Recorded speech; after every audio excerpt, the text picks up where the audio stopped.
Good evening, everyone. Welcome to today's book reading session of Nirvana by George Stein. Before starting our meditation, let's step into before starting our book reading session, let's step into a very beautiful meditation.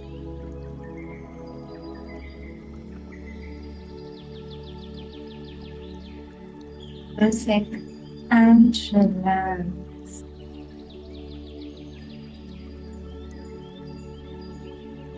Feel a connection with the whole environment, with the whole universe. My soul is not separate, it's united. It's united with the force that creates. We are all part of the Supreme Soul. The individual souls carry the same love, happiness, compassion, respect, and trust.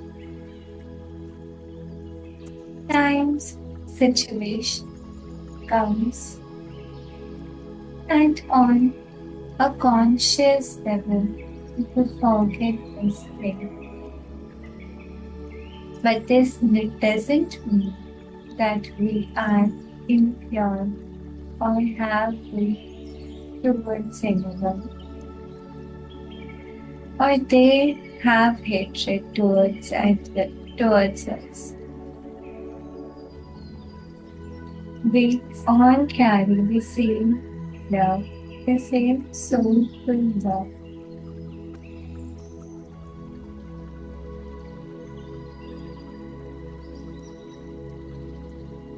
Passion, trust.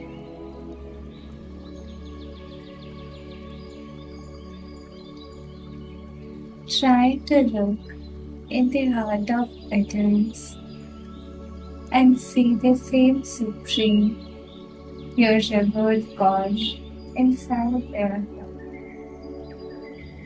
heart. The ocean of compassion and love carries equal love for all of his children.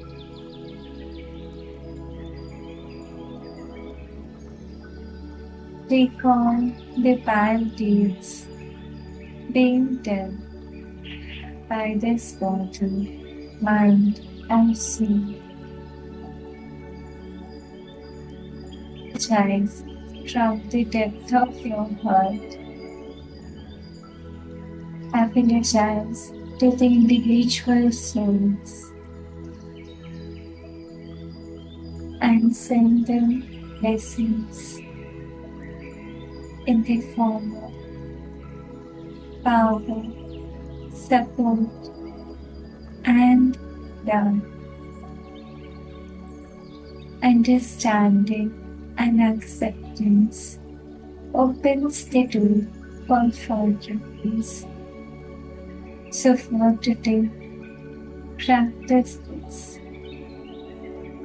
I try my best to understand each individual soul. I know they have been carrying burdens and are facing hidden challenges and problems. So I release any resentment or hatred towards anyone. I completely forgive them for not being able to stand on my expectations, and that's totally fine. I am a contented, grateful, and happy soul, and I bless each one with universal support, love, understanding, trust, health, and happiness. Each moment of the day. Om Shanti. Thank you. Now, whenever you feel ready, you can open your eyes.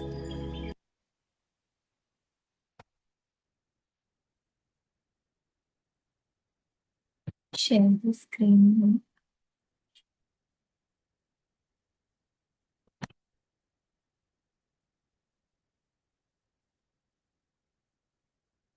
Last day in our session, I gave a small homework to read the list of food items that have the potential to bring negative events in our life.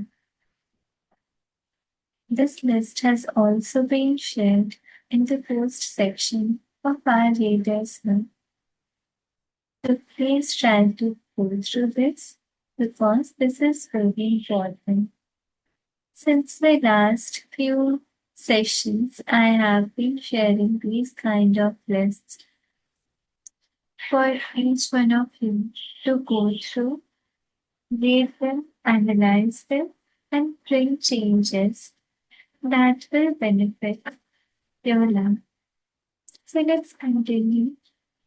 Wow, with this control expression, when advised to avoid these words, people unaware of the concept of body love often respond with remarks like, I want to live life to the fullest. It's my body, my terms. Or even my disciplined grandfather died young. What they don't realize is that indulging in these habits silently erodes many other aspects of life, such as happiness, stability, and peace, not just lifespan. Lifespan is only a small part of the problem. The deeper issue is how these choices degrade the life situation with unpleasant and cruel ends. God, pausing briefly. But when people truly transform their bodily health through better dietary choices, lifestyle, and spell-healing, the external world starts to shift positively. Fascist governments, manipulative ideologies, unethical economic systems, and environmental destruction all begin to weaken and resolve through the positive situations I create. तो ये जो list God ने share की, इसके बाद God कह रहे हैं कि जब इन चीजों को अवॉइड करने के लिए लोगों से कहा जाता है, तो वो लोग जो कि अनअवेयर होते हैं, उन्हें बॉडी लव के कॉन्सेप्ट के बारे में कुछ पता नहीं होता है, वो लोग इस तरह से रिस्पॉन्ड करते हैं कि मुझे तो अपने जीवन को पूरे अच्छे से जीना है, फुलेस्ट जीना है, मेरी बॉडी है, मेरी चॉइस है, मुझे क्या खाना है। कुछ जो डिसिप्लिन्ड लोग होते हैं, जैसे मेरे ग्रैंडफादर बहुत डिसिप्लिन थे, लेकिन फिर भी उनकी डेथ जल्दी हो गई थी जब वो यंग थे तब भी। तो इन सब चीजों को समझना था। इस तरह के रिमार्क्स देते हैं और parents नहीं करते कि ये जो हैबिट्स है धीरे धीरे उनकी लाइफ के जो बाकी एस्पेक्ट्स हैं, उनकी हैप्पीनेस, स्टेबिलिटी, पीस, इन सबको भी खराब कर रहा है। सिर्फ और सिर्फ जो लाइफ स्पैन है हमारा कि हम कितना जिएंगे, उसी चीज को कम नहीं करते, बल्कि बाकी चीजें भी हैं जिनको ये प्रभावित करती हैं। तो लोग जब ट्रूली इन बातों का मीनिंग समझते हैं, वो अपनी बॉडी की हेल्थ को ट्रांसफॉर्म करना शुरू करते हैं विथ बेटर डाइटरी चॉइसेस, अच्छा खाना पीना रखते हैं, लाइफस्टाइल में चेंजेस लाते हैं, स्किन हीटिंग प्रैक्टिस करते हैं, तब एक्सटर्नल वर्ल्ड में भी उन्हें पॉजिटिव शिफ्ट दिखाई देता है, जैसे कि गवर्नमेंट और अच्छे से एडमिनिस्टर करने लग जाते हैं, गवर्नमेंट में चेंजेस आते हैं, मतलब अच्छी चीजें, पॉजिटिव चीजें हमें देखने को मिलती हैं। इकोनॉमिक सिस्टम अच्छा हो जाता है, एनवायरनमेंट का अच्छा रहता है, मतलब बाकी चीजों में भी पॉजिटिविटी दिखाई देती है, और ये पॉजिटिव सिचुएशन गॉड क्रिएट करते हैं. God speaking with quite clarity. I carefully orchestrate every situation and event to mirror your bodily state and the changes happening to it. Unhealthy food habits do not always lead to negative events. Instead, they often only reduce the likelihood of positive events from occurring. So, consuming unhealthy substances and challenging these principles by claiming nothing bad is happening is foolish. By indulging in unhealthy food habits, you may be missing out on positive events that could transform your life. Ishan, with a thoughtful expression. I understand God. It's such a harsh truth. तो God कहने लगा कि जरूरी नहीं है कि वो चीजें जो हम उसमें इंडल्ज होते हैं तो उससे नेगेटिव चीज हमारी लाइफ में होंगी ही होंगी. पर ऐसा भी हो सकता है जो पॉजिटिव इवेंट्स अच्छे होने वाले थे उनकी लाइवलीहुड को ये कम कर दिया, बंद कर दिया, खत्म कर दिया. तो पॉजिटिव चीजें फिर और ज्यादा नहीं मिलेंगी. तो इन चीजों को समझना होगा हमें. ऐसा सोचना कि ये सब करके कुछ नहीं होता, ये फुलिश है, मूर्खतापूर्ण है. तो हमें अपने लाइफस्टाइल में फूड हैबिट्स को भी चेंज करना चाहिए ताकि बॉडी रख हमारा अच्छा रहे. तो शांत रहता है कि मुझे ये समझ आ. Speaking with concern and compassion. Sometimes life's occurrences take the form of unethical choices such as engaging in crime, accepting bribes to maintain a lavish lifestyle, committing adultery for pleasure, or exploiting the weak for monetary gain. On a larger scale, certain historical wars and patterns of exploitation and domination of weaker nations by stronger ones share a similar nature. For the stronger oppressor, they are often complex combinations.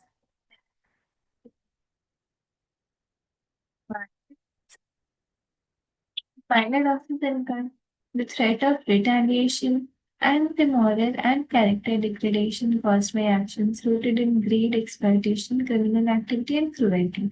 The positive aspect may come in the form of temporary pleasure such as sexual gratification, financial gain, or social status.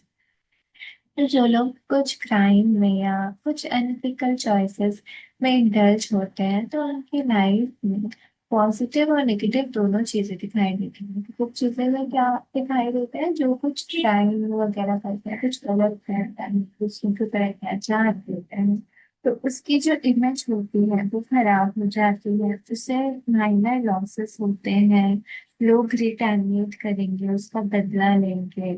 तो वो चीजें उनकी moral और उनका character degradation हो जाता है क्योंकि उनके जो एक्शंस होते हैं ग्रीड, लालच, एक्सप्लॉयटेशन, अत्याचार, क्रिमिनल एक्टिविटी और क्रूरता, ये सब चीजों में रहता है.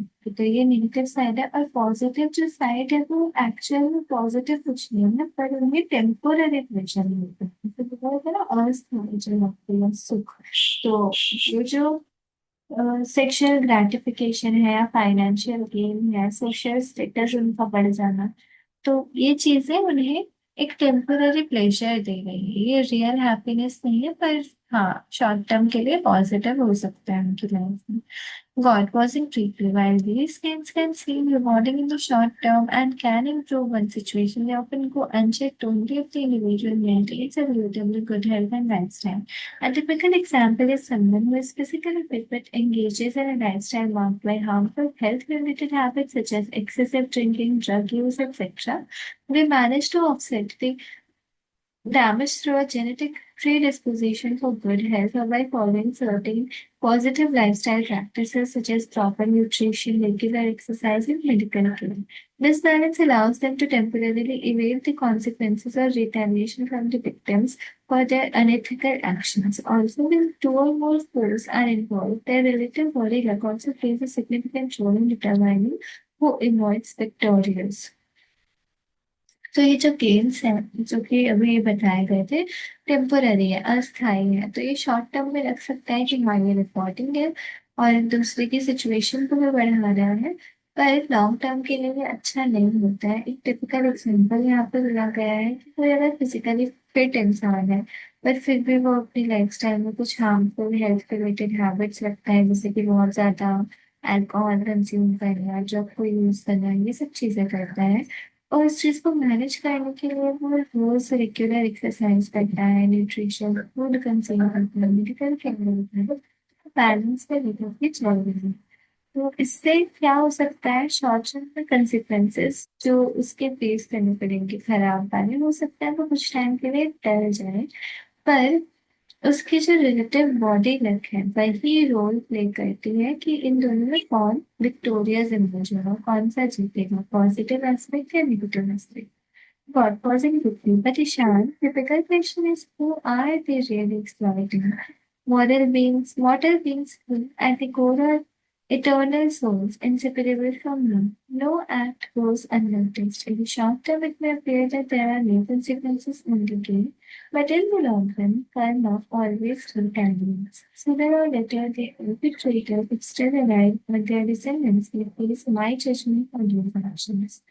तो गॉड कह रहे हैं कि ईशान, जो बिग क्वेश्चन है, सबसे बड़ा क्वेश्चन जो है, वो किस, जो लोग एक्सप्लोर करते हैं, अत्याचार करते हैं दूसरों पे, तो वो किस पे अत्याचार कर रहे हैं? लोगों पे अत्याचार कर रहे हैं, जो इटर्नल सोल्स है, जो कि मुझसे इनसेपरेबल है। जैसे कि हमने अभी तक देखा, हम जो इंडिविजुअल सोल्स हैं, हम उस सुप्रीम सोल से इनसेपरेट नहीं है, हम लोग सब कनेक्टेड हैं। आज के मेडिटेशन में भी इसी बारे में बोला गया है कि हम सभी कनेक्टेड हैं। तो अगर कोई किसी पे अत्याचार कर रहा है तो उस पे नहीं कर रहा है, वो खुद पे भी कर रहा है, वो गॉड पे भी कर रहा है, क्योंकि कोई भी इनसेपरेबल नहीं है और उसका कोई भी कर्म वो अननोटिस्ड नहीं होता है, गॉड जरूर उसको नोटिस करेंगे। तो शॉर्ट टर्म में ऐसा जरूर हो सकता है उसे, कि उसे कोई भी परिणाम नहीं भुगतना पड़ रहा है, उसे सिर्फ और सिर्फ पेन हो रहा है, प्रॉफिट ही हो रहा है। पर लॉन्ग रन में कर्मा जो है वो हमेशा रिटैलिएट करते हैं, तो अपने कर्म का जो फल है वो मिलता ही मिलता है, सूर्य और लेते हैं, जल्दी मिलेगा लेट से। जो परपिट्रेटर होते हैं, जो अत्याचारी होता है, अगर वो अलाइव रहता है, जिंदा रहता है, तो उसे वो कितना पता है, या फिर उसकी जो डिसेंडेंट्स है, उसके आगे की जनरेशन, उन्हें गॉड का जजमेंट फेस करना पड़ता है उन एक्शंस के लिए। Ishan, speaking softly with affection, it is true that nobody can get away after committing such heinous crimes. तो ईशान कह रहे हैं कि हाँ गॉड ये सच है, और कोई भी इतने बड़े बड़े क्राइम करके ऐसे ही मुक्त नहीं हो सकता। God, with a compassionate love, I want to introduce a critical concept in body love called vital resonance. तो अभी हमें एक और कॉन्सेप्ट पता चल रहा है इसमें, जो कि है vital resonance. This principle holds immense significance in healing and overall well-being. Until now, I have explained that your bodily state affects external circumstances. And that's a great starting point, because our oversimplification in truth, the manifestation is not limited to external aspects, and it can also occur within the dignity of someone. My laptop needs charger immediately, so I am drinking you. You can read this paragraph. I'm coming back in 2 minutes.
बात क्या है? एक important concept अब introduce करने वाले हैं जिसको कहा जाता है वाइटल रेजोनेंस।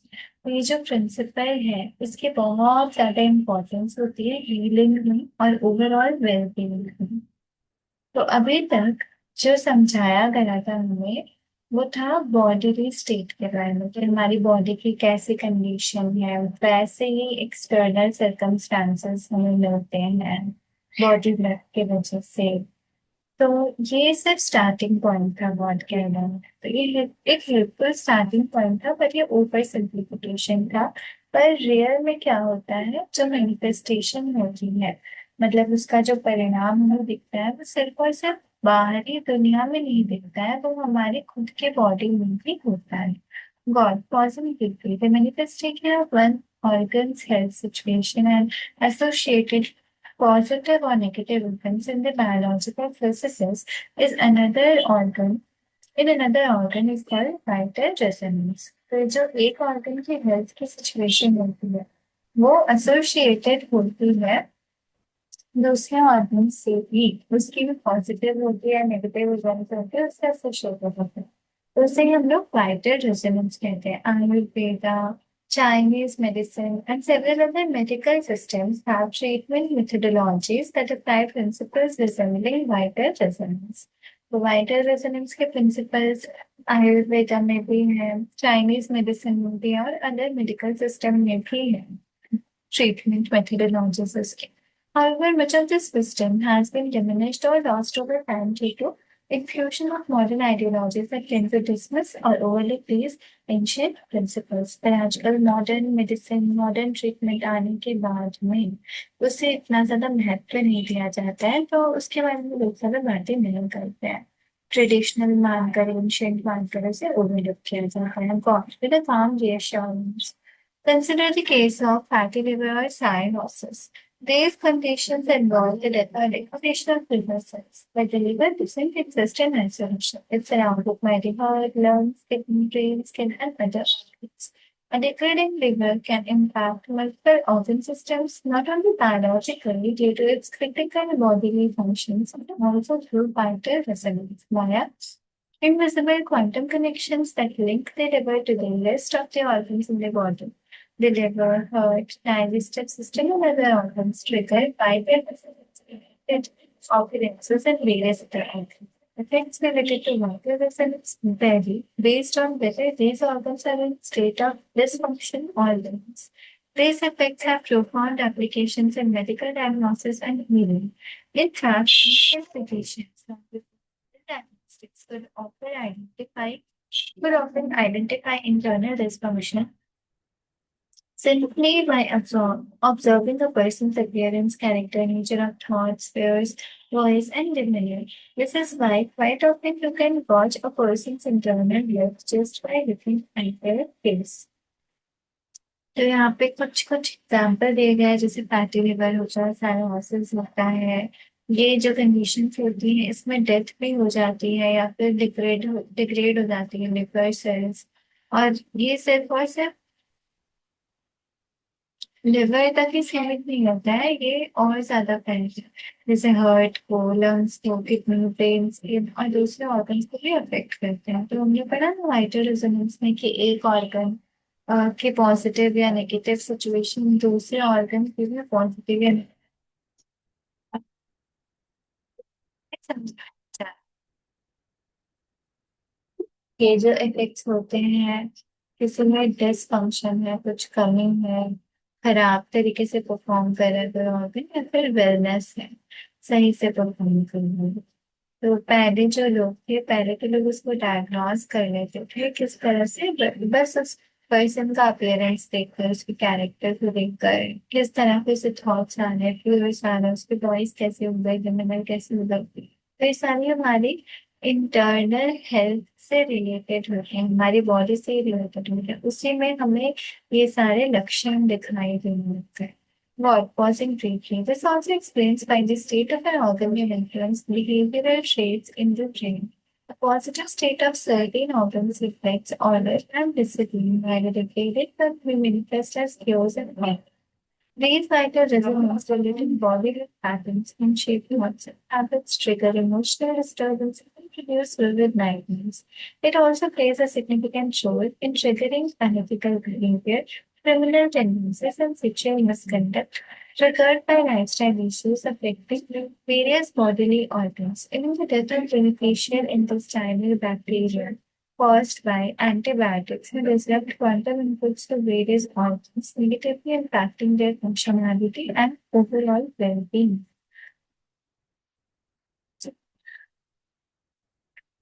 तो ये जो चीजें हैं वो हमें क्या समझा रही है कि एक ऑर्गन की जो स्टेट है वो कैसे इन्फ्लुएंस करती है हमारे ब्रेन के बिहेवियरल ट्रेट्स की फिर किस तरह से व्यवहार करेंगे पॉजिटिव स्टेट जो होती है ऑर्गन्स की वो रिफ्लेक्ट क्या करती है कि हम ऑर्डर में डिसिप्लिन में चल रहे हैं और अगर कुछ ऑर्गन डिप्लीट होंगे तो हमारी जो ब्रेन की स्टेट है उसमें से केवल्स होते हैं कॉन्फ्लिक्ट होते हैं माइंड के जैसे कॉन्फ्लिक्ट चलते हैं इसीलिए ट्रिगर होने लग जाते हैं हमारे थॉट्स और हैबिट्स सही नहीं होते तो इन चीजों से हमें क्या पता चल रहा है कि जो हमारे अंदर जाता है जैसे चाहे हमने फूड के बारे में बताया गया तो अगर हम अच्छा खाना लेंगे अपने अंदर तो उससे क्या होगा उससे हमारे अंदर अच्छे विचार जाएंगे अच्छा देखेंगे अच्छा सुनेंगे तो एक सेंसिटिव डिसिप्लिन का कॉन्सेप्ट भी होता है प्रत्याहार कहते हैं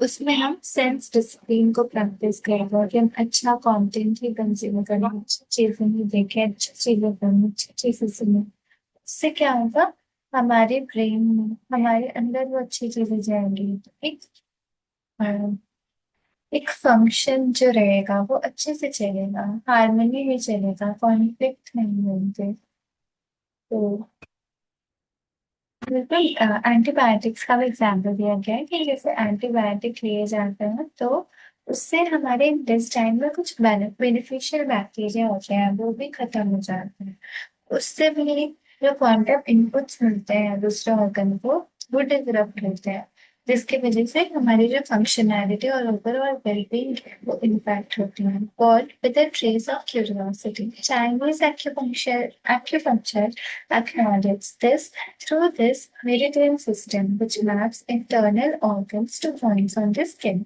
Stimulation of these external points with needles is believed to restore balance by influencing the energy of internal organs without any physical connection.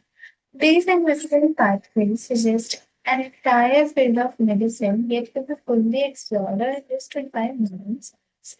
तो यहाँ पे चाइनीज एक्यूपंक्चर के बारे में बताया गया है कि हमारी बॉडी में कुछ पॉइंट्स होते हैं हमारी स्किन में कुछ पॉइंट्स होते हैं और उनको निडल से स्टिम्युलेट किया जाता है आप लोगों ने हो सकता है कोई टीवी में कभी भी किसी मूवी या शो में देखा होगा उसमें वो क्या कहते हैं ना नीडल को इंसर्ट करते हैं सर्टेन बॉडी पार्ट्स में एक जो भी पेशेंट रहता है उसके कंडीशन को देख कर समझ कर तो उसके अंदर ना इंसर्ट किए जाते हैं बहुत सारे नीडल्स जहाँ जहाँ स्किन में करने होते हैं तो उससे वो पॉइंट स्टिम्युलेट होते हैं और विदाउट कोई फिजिकल कनेक्शन भी नहीं होता लेकिन फिर भी वो पर्सन रिकवर करने लग जाता है तो ये जो एक चीज है ना ये है काफी ट्रेडिशनल मॉडर्न साइंस इसे अभी तक समझ नहीं पाई है पूरी तरह एक्सप्लोर नहीं कर पाई है पर ये भी रिजल्ट लेकर आते हैं pausing briefly. Certain mental health issues such as anxiety, depression, fear, negative thoughts, and stress are triggered in the patient's brain by vital resonance due to ongoing negative occurrences in other organs. It's a case of one disorder silently activating another like disease triggering disease. The implications of vital resonance when they pointing to an intricate web of invisible energetic chains that connect various organs within the body. तो यहाँ पे क्या है जो कुछ mental health issues होते हैं ये मेंटल हेल्थ इश्यूज ना हमारे मस्तिष्क से रिलेटेड है जैसे कि एंजाइटी हो गई डिप्रेशन फियर जो डर हो जाते हैं नेगेटिव थॉट्स आते हैं नकारात्मक विचार आते हैं स्ट्रेस होता है ये सब भी अपने आप नहीं होता ये भी ट्रिगर होता है एक पेशेंट के ब्रेन में ये सारी चीजें ट्रिगर होती हैं वाइटल रेजोनेंस से जो नेगेटिव ऑकरेंसेस होते हैं हमारे बॉडी के ही अंदर ऑर्गन्स में, उससे ही ट्रिगर होते हैं हमारे माइंड में ये सारे थॉट्स, नेगेटिव थॉट्स। तो एक डिसऑर्डर दूसरे डिसऑर्डर को एक्टिवेट कर देते हैं। जैसे कोई ऑर्गन में खराबी है तो वो हमारे ब्रेन तक पहुंच जाता है, तो वो उसको ट्रिगर करते हैं। फिर स्ट्रेस में, सैडनेस हमें फील होने लग जाता है। कभी कभी आप लोगों को भी लगता है ना, अचानक से खुशी फील हो रही है अंदर से, या अचानक से बहुत दुख हो रहा है, तो अपनी बॉडी को हमें उस टाइम चेक करनी चाहिए। वो बहुत अच्छा मौका होता है कि हमारी बॉडी में कहाँ पे डिसऑर्डर चल रहा है, जिस वजह से ये चीजें हो रही हैं। क्योंकि ये जो डिजीज होती है वही दूसरी डिजीज को ट्रिगर करती है। ये जो इम्प्लीकेशन होती है वाइटल रेजोनेंस की, वो काफी डीप, जो कि intricate web of invisible energetic chains को ट्रिगर, चेन्स की तरह है। मतलब हमें दिखाई नहीं देता ये सब एक दूसरे से कनेक्टेड कैसे हैं, एनर्जी के थ्रू कनेक्टेड है। बहुत सारे ऑर्गन्स को कनेक्ट करके रखता है, एक का डिसफंक्शन दूसरे के डिसफंक्शन का कारण बन जाता है। Ishan with a satisfied expression, God possesses beyond through point. This subtopic feels like an entire science fiction. तो विशाल कह रहा है कि गॉड, ये तो प्रोफाउंड से भी बहुत ज्यादा है। और ये सब टॉपिक जो है, ये तो खुद में पूरी की पूरी साइंस। तो हम पढ़ रहे थे बॉडी लिख के बना, बॉडी लिख के सब टॉपिक की तरह हमने वाइटल रेजोनेंस को पढ़ना स्टार्ट किया, पर ये काफी डीप है। आप सबको भी समझ आ रहा ही नहीं। Gods my, it is Ishan. Adverse events in life can be thought of as factors that cause wear and tear on the body, although not all changes are permanent. Elements such as age, health, lifestyle, and genetics play a role in how the body recovers from the. Think of the body like a rubber band. Every stretch takes a small toll, decreasing its elasticity, killing off a few cells. Over time, this damage accumulates. However, certain adverse events directly leave lasting, scared situations. In this analogy, spell healing not only repairs the damage but also restores the body's elasticity that would otherwise be permanently lost. तो third career माइशन बहुत profound है। जो adverse events होते हैं हमारी life में कुछ adverse events होगा, कुछ बुरी चीजें, मतलब आप समझ सकते हैं उसको, फिर लाइफ में कुछ प्रॉब्लम चल रही है, प्रॉब्लम दिखाई दे रही है। तो उनको हम कैसे सोच सकते हैं, उनको हम फैक्टर्स की तरह सोच सकते हैं। की वजह से वेयर और टेयर होता है बॉडी बॉडी में वेयर एंड टेयर की प्रॉब्लम होती है। वेयर एंड टेयर क्या होता है, जब हमारी जो बॉडी है ये पूरे दिन भर काम करती रहती है, कुछ ना कुछ करते ही रहती है, तो हम पूरे दिन इसको यूज कर रहे होते हैं, जो काफी थकान हो जाती है ना, बॉडी बॉडी काफी थक जाती है। Although not all changes are permanent, तो ये परमानेंट एलिमेंट्स जो है, जैसे कि एज, लाइफस्टाइल, जेनेटिक्स, ये भी बहुत बड़ा रोल करता है। इस तरह से बॉडी हमारी रिकवर करती है उन एडवर्स, बॉडी को मतलब रबर बैंड की तरह करते हैं। जब भी हम रबर बैंड को स्ट्रेच करते हैं तो खिंचाव आता है, स्मॉल फ्लूइड हमें दिखाई देता है, जिससे कि उसकी इलास्टिसिटी डिक्रीज होती है, और कुछ सेल्स जो है वो खत्म हो जाती है। और कुछ टाइम के बाद में ये जो डैमेज है ये एक्यूमुलेट होता है, जो डैमेज धीरे धीरे होता है हमारी बॉडी पर, ये पूरा एक एक्यूमुलेट होता है। और जो कुछ एडवर्स इवेंट्स होते हैं वो डायरेक्टली एक लास्टिंग सिचुएशन को छोड़ जाता है। तो इस तरह से स्पेल हीलिंग जो है वो सिर्फ और सिर्फ डैमेज को ही रिपेयर नहीं करती, पर वो हमारी बॉडी की जो इलास्टिसिटी है उसको भी वापस से रिस्टोर कर देती है, जो कि परमानेंटली चलेगी करनी। तो हमें क्या पता चल रहा है कि जो वेयर एंड टेयर या कुछ बॉडी में बार बार आपको मन पे कोई हर्ट हो रहा है, रिपीटेड थॉट आ रहे हैं, तो अगर हम उसको सप्रेस भी करेंगे तो कुछ टाइम के बाद हम एक्टिवेट काफी ज्यादा हो जाए। तो ये जो काफी ज्यादा हो गया है, धीरे धीरे हमारी टॉलरेंस की जो कैपेसिटी है वो खत्म हो गई है। तो अभी बात चल रही है स्पेरुलिन की। स्पेरुलिन सारी चीजों को वापस से रिस्टोर कर सकता है जो कि बॉडी ने परमानेंटली नहीं तो लूज कर देनी थी।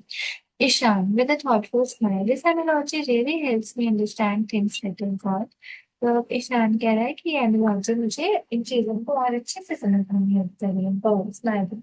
Bodily degradation due to old age and the associated negative body look often cause circumstances to turn unfavorable for the individual.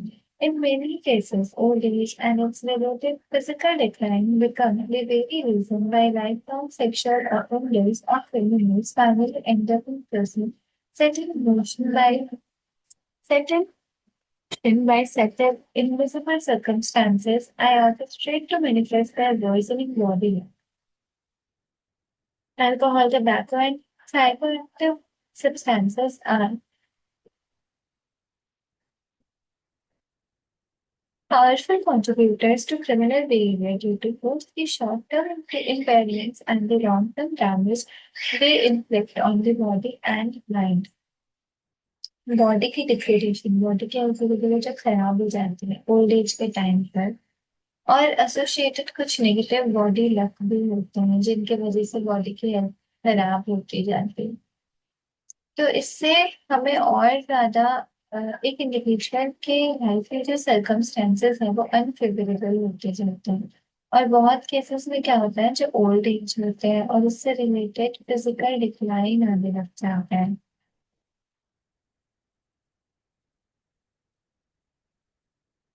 और यही रीजन बन जाता है तो कोई लाइफ लॉन्ग सेक्सुअल ऑफेंडर या क्रिमिनल रहता है वो प्रेजेंट में ही अपनी लाइफ के बाकी बचे हुए साल बिताता है। ये जो इंडिविजुअल सर्कमस्टांसेस है ये गॉड ही लेकर आते हैं जिसकी वजह से उसकी बॉडी लग और खराब होती है। अल्कोहल, टबैको, साइकोएक्टिव सब्सटेंसेस ये सब कॉन्ट्रीब्यूटर्स होते हैं क्रिमिनल बिहेवियर के लिए। मतलब ये सब कंज्यूम करने से एक पर्सन की का जो बिहेवियर होता है वो और ज्यादा क्रिमिनल होता है, उसका बिहेवियर नेगेटिव होते जाता है। क्योंकि जो शॉर्ट टर्म इम्पेयरमेंट होते हैं और लॉन्ग टर्म डैमेज होते हैं वो बॉडी और माइंड पर ये लीड करते हैं। आपने भी सुना होगा कि अल्कोहल से हमारे माइंड में हमारे ब्रेन में कुछ जो नर्व्स होती हैं वो डायरेक्टली इम्पैक्ट होती हैं जिसकी वजह से वो ज्यादा उस टाइम लॉजिकली सोच नहीं पाते हैं जब वो उसको कंज्यूम करते हैं, ज्यादा चल नहीं पाते हैं body, ये सब कुछ नहीं अच्छे से परफॉर्म कर पाते हैं। तो ये उन्हीं चीजों का नतीजा होता है जो कि बाद में उनके लाइफ में नेगेटिव इवेंट्स को लेकर आते हैं। God pausing briefly. Ishan, I am the one who orchestrates the conditions under which crimes occur, and I am also the one who plants the set of clues that may lead to their discovery. Each scenario precisely planned as per the laws of body law. It is I who determine whether a case remains unsolved or whether the wrongdoer is brought to justice. A professional criminal who maintains relatively good health and follows a disciplined lifestyle by limiting alcohol, avoiding psychoactive substances, moderately healthy food and escape detection. That is because I shape circumstances to predict them based on their body situation.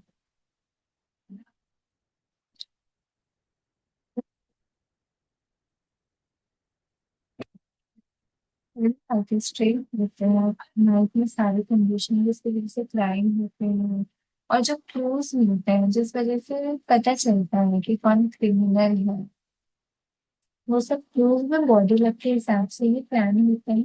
और God भी है जो कि determine करते हैं कि कोई case जो है वो सॉल्व होगा या अनसॉल्व होगा और रॉन्ग डोर को जस्टिस मिलेगी या नहीं मिलेगी।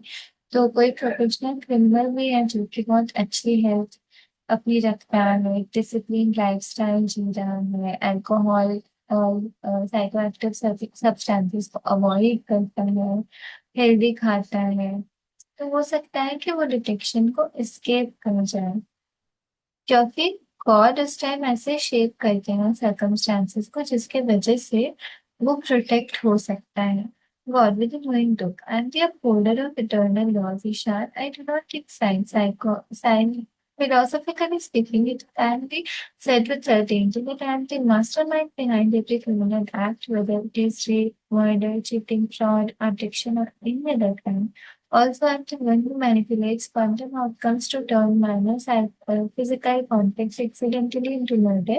When the negative body like of the offender is so serious that it requires a severe consequence, such as years of suffering in prison. Report कह रहे हैं कि जो भी चीज़ें होती हैं, फिज़िकल क्रिमिनल जो एक्ट होते हैं, उसके पीछे का मास्टरमाइंड भी वही है और वही अपहोल्डर होते हैं इटर्नल लॉज़ के। और वही क्वांटम आउटकम्स को ट्रिगर करते हैं, जो कि फिज़िकल माइनर फिज़िकल कॉन्फ्लिक्ट्स के तरह एक्सीडेंटली इमर्ज होते हैं, जैसे कि मर्डर है। जब नेगेटिव बॉडी लक होता है ऑफेंडर का, वो इतना सीरियस हो जाता है और उसका इतना सीवियर उसे कंसिक्वेंस फॉलो करना पड़ता है कि वो प्रिजन में, बाद में जेल में वो सफरिंग करते हुए बहुत साल निकलता है। God, pausing briefly and consider the family members of a criminal caught in heinous acts. Their relatives often suffer to being excluded from social events, denied job opportunities, or facing community exclusion. That is because their bodies are in sync with the criminal, while the criminal may have been committed by the crime may have been committed by one individual due to the nature of sin. Those family members also carry significant negative load triggered by their lifestyle issues, illness, or dietary choices. What appears to be a random event is, in truth, the outcome of deeply calculated manipulations, ensuring that the suffering reflects the bodily situation of the criminal, their relatives, the victim's relatives, society, the legal system, and human others.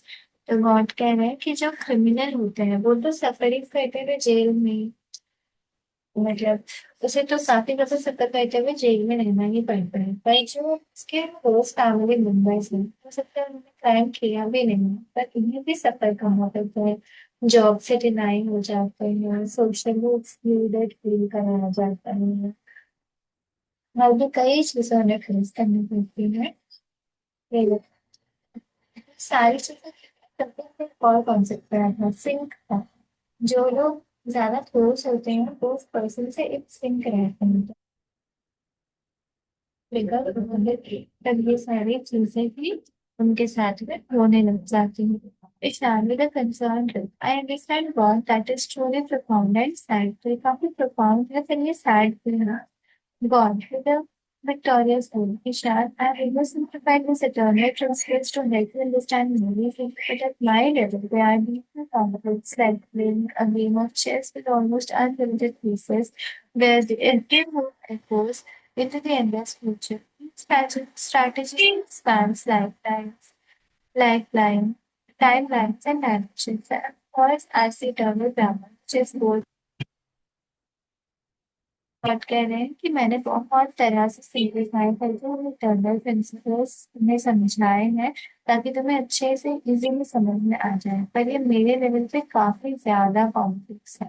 जैसे कि अगर हम एक chess का game खेलते हैं जिसमें pieces unlimited है और हर एक मूव से एक एंडलेस फ्यूचर बनता जाता है, और ये जो स्ट्रैटेजी है ये लाइफ टाइम तक चलती है, एक इंसान की जिंदगी में चलती है, टाइम लाइन्स तक चलती है, जन्म जन्मांतर तक भी चल सकती है, बहुत समय तक चल सकती है, और डायमेंशंस कई लाइफ के कई सारे डायमेंशन चल सकते हैं।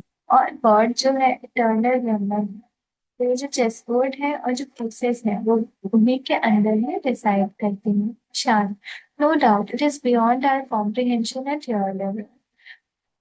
Right, with an nurturing tone. Air travelers are often anxious about the safety of their aircraft from takeoff to touchdown. Common concerns include the aircraft's age, its make and model, history of past accidents, and the professionalism of the pilots. While these fears are understandable, it is essential to recognize that commercial aviation is significantly safer than most other forms of transportation. Statistically, you are far more likely to lose your life in a car or bus accident than in an air crash. That being said, recent aviation accidents caused by factors like unethical cost cutting by manufacturers, pilot fatigue, or technical failure have raised new concerns. While these events may appear random, they are in fact manifestation of negative body law, affecting not only those on board but also airline staff, the families of passengers and crew, and others connected to the flight. Air travellers का example दिया गया है क्योंकि जो author है वो खुद भी एक पायलट है। तो एयर ट्रैवलर्स बहुत एंशियस होते हैं, वो बहुत घबराए हुए होते हैं अपनी सेफ्टी को लेकर के, एयरक्राफ्ट की सेफ्टी को लेकर के। जब से टेक ऑफ होते हैं, जब से वो एयरप्लेन टेक ऑफ लेते हैं, तब से टच डाउन, जब तक वो पहुंचता नहीं है तब तक ये एंशियस होते हैं एयर ट्रैवलर्स। और कॉमन कंसर्न क्या-क्या होता है कि इस एयरक्राफ्ट की एज क्या है, उसका मेक एंड मॉडल क्या है, पास्ट में कैसे उसमें एक्सीडेंट हुआ है, प्रोफेशनलिज्म क्या है पायलट का, तो वो सब चीज़ें फियर्स होते हैं। ये फियर्स अंडरस्टैंडेबल हैं, लेकिन ये भी हमें रिकॉग्नाइज करना चाहिए कि जो कमर्शियल एविएशन होता है वो बहुत ही सेफ रहता है अदर फॉर्म्स ऑफ ट्रांसपोर्टेशन से, जैसे कि कार या बस, उससे ज़्यादा सेफ एयरक्राफ्ट का होता है। लेकिन अभी रिसेंट में हमें कुछ एक्सीडेंट्स देखने को मिले, तो उसमें कुछ अनएथिकल कॉस्ट कटिंग की गई थी मैन्युफैक्चरर के एंड से। पायलट की जो फटीग थी, थकान हो गई, टेक्निकल फेलियर हो गई, तो ये सब रेज करते हैं न्यू कंसर्न सबके लिए। तो जो इवेंट है वो रैंडमली दिखाई तो देते हैं, पर इन फैक्ट जो मैनिफेस्टेशन होती है नेगेटिव बॉडी लगती है वही होती है। मतलब लोगों के नेगेटिव बॉडी लैंग्वेज की वजह से ही उनके लाइफ में ये सारे इवेंट्स लाइक एक्सीडेंट ये सब अकर होते हैं, और वो लोग की लाइफ इन सिंक होती है। जो ट्रैवलर्स है, एयरलाइन के स्टाफ है, फैमिली है, पैसेंजर्स की, क्रू की फैमिलीज, ये सब कनेक्टेड होती है उस फ्लाइट से। God wasn't briefly. If the model is negative during a flight, I can create events that attract birds into the aircraft's flight path, increasing the chance of bird strike, resulting in airframe damage or engine failure. All of this is possible, but it depends heavily on the overall body lift originating from the people involved, those whose lives are often at stake. Even the food served on board matters. So it's not aligned with the environment, right? They are such as when ingredients that trigger negative. Specifically, alcohol, certain allopathic drugs, and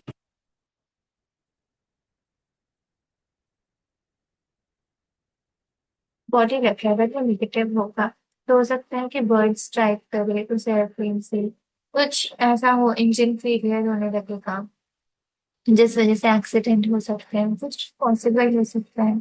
और जो food सर्व होगा वो भी निर्माणिक type से align होना चाहिए, जिसमें कि कुछ ऐसे वैसे इंग्रेडिएंट्स नहीं हो जो कि नेगेटिव इवेंट को ट्रिगर करे, प्रोसेस्ड मील ना हो, alcohol, allopathic drugs, instant food, ये सारी चीजें अवॉइड करें तो ज्यादा अच्छा होगा। God pausing briefly before pausing before speaking. And it's not just about what someone eats on the day of the flight or the night before. It's a continuous daily practice. Everyone connected to flight operations, from ground staff to pilots, passengers and their close relatives, even the general public, must follow an and rooted in healthy habits and must practice well leading to maintain a disease-free body, because that's where true safety begins. तो God कह रहे हैं कि ये सिर्फ और सिर्फ जिस दिन वो फ्लाइट में बैठे हैं उस दिन का उनका डाइट नहीं है, या उसके पहले रात का डाइट नहीं है, पर ये कंटिन्यूअस डेली प्रैक्टिस होनी चाहिए कि जो पैसेंजर है वो लोग की डाइट कैसी है, पायलट की डाइट कैसी है, उनके क्लोज रिलेटिव्स की, जनरल पब्लिक की। तो ये सब चीजें अगर वो ध्यान रखेंगे तभी ट्रू सेफ्टी उनकी स्टार्ट होगी। Ishan, eyes widening. Countless aviation accidents and diversions will be prevented by this point. Ishan कह रहे हैं अगर इस तरह से सब लोग फॉलो करेंगे तब तो अनगिनत एक्सीडेंट्स इस तरह के हम लोग प्रिवेंट कर सकते हैं, हम लोग बचा सकते हैं, इनको सेव कर सकते हैं। So today we will keep our session till here. Next day we will start from God frowning slightly to demonstrate and grow up. Thank you so much everyone. Thanks for joining. Take care.